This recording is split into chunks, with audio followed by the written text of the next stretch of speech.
Hello guys, আমি একটু big বাজার আইলাম ঘুরার থেকে মহলের ভিতর থেকে বাইরে দেখি এই অবস্থা। মানুষে আমি রাক্ষসের রূপে দেখলাম।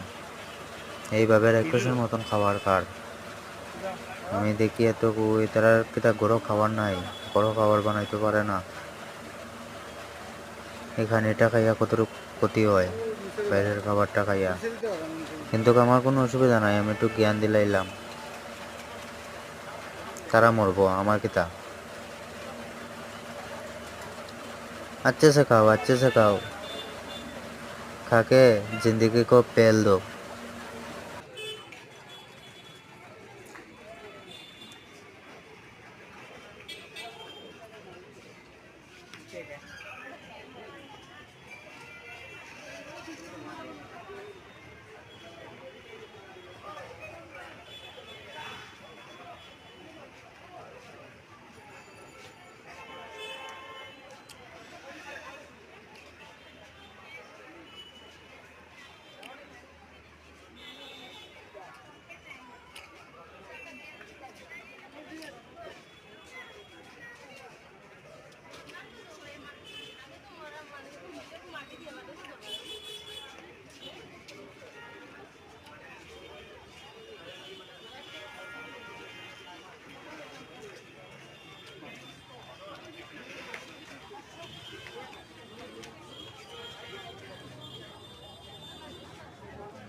দোকান লৈছ?